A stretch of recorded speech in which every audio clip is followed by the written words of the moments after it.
Hi and welcome back to Bike Speeds. So this week we've got this lovely Giant Trinity that we're going to prepare for the customer's race, upcoming race season I suppose. It's a time trial bike and he just wanted it serviced, the chain waxed, the tyres changed, it had a tubular tyre on the back and a clincher on the front, so we're just going to swap those tyres over for him and just generally go through the bike. So we've got to crack on with the chain waxing first, so off comes the cassette and the chain that goes in the degreaser. And we clean that up nicely before we wax it, because everything needs to be spotlessly clean before you wax. So that's what we're doing now. We just clean everything up, then we'll wax the chain and then we'll move on to the servicing, etc. We've had a fantastic week this week. Last week's video was our first video to go over 10,000 views in a week, and I think it's currently sitting at around 14,000 views. So by far our most successful video so far, and we're thrilled. So if you're one of those people that watched that video, thank you very much. Don't forget to like and subscribe to the channel, click the notification bell so as you see all our remaining new videos as they come out. Normally 7 PM on a Wednesday is our day that we publish, but this week we've had a very strange week. Simon, who films these and edits them and everything, my son, has been extremely poorly and he just hasn't been able to do the video this week.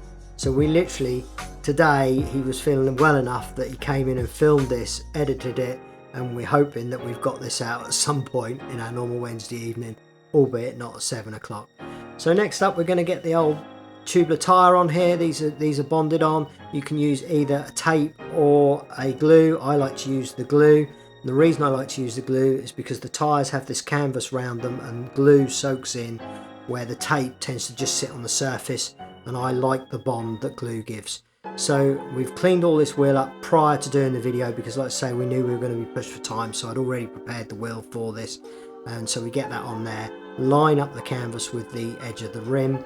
After inflating the tyre, I then start moving my way around the wheel, cleaning up the residue, as you can see, just odd bits. And what I use is this here, which is a crepe block.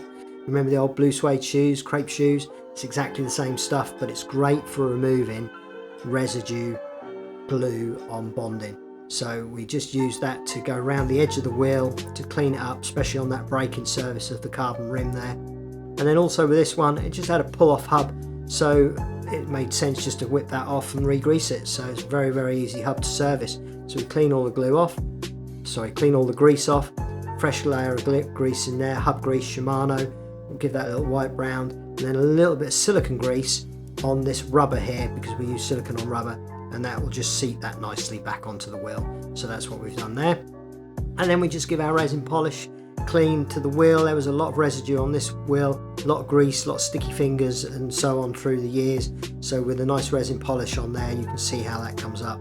And then we just cut these ovals on our vinyl cutter, made to measure. We measured the hole that we had and cut those, and then we gave the customer 10 or so of those spare, so that when he's on race day, he inflates his tyre, he can just cover that valve cover, just a little bit of an aero gain, a little bit less buffeting on that wheel. So that's why we did that.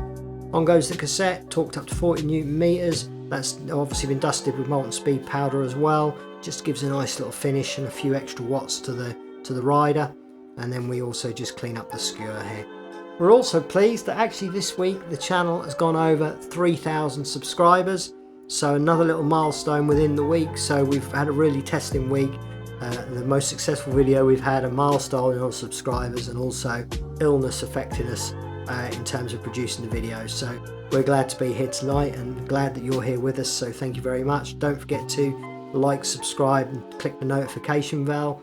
Leave us a little comment. You know, we read all the comments. It's great to see them, and certainly the last few videos have been very successful with the comments, and we've enjoyed that aspect of having a YouTube channel, sort of interacting with everybody.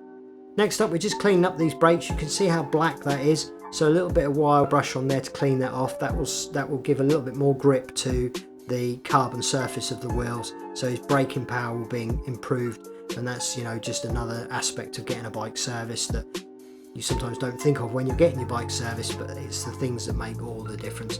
So we're just cleaning up this frame now. It wasn't a full-on detail, this was just a servicing, fit the tyres and wax the chain. So although we did clean up the frame, it wasn't a full-on detail.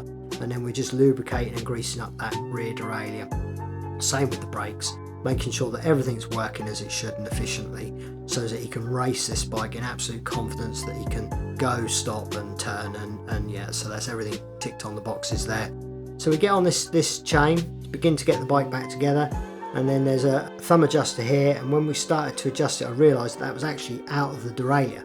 So I wound that back in, reset the derailleur cable, and then re-indexed the gears so that he still had some adjustment up and down on that thumb adjuster there. So we got the gearing shifted nicely on this. Did a little B-screw adjustment there. Yeah, this may have had a different wheel or a different gearing at some point, but I did adjust the B-screw, and that made for a lovely shift once that was done. And then obviously part of the service we run through the entire bike with a torque wrench. It's really important to get a torque wrench with your bikes. You can never guess how tight or loose a component is by feel alone. You need a torque wrench if you're especially on this sort of high-end bikes. You need a torque wrench to really feel through that bike all the way. We actually have, I don't know, 4 torque wrenches that we use for different allocations and reasons, even down to, you know, the accessory bolts. So check everything through. Give the tyres an inflation, and as you can see from these before and after shots, it's not a massive difference, it's a subtle difference, but it's a difference between finishing a race or not. So I would like to wish this rider all the best for his upcoming racing season. Thank you for lending this bike. I know we had it this week, especially with illness, just a little bit longer than we should have done, but we appreciate the customer support. Thank you for watching.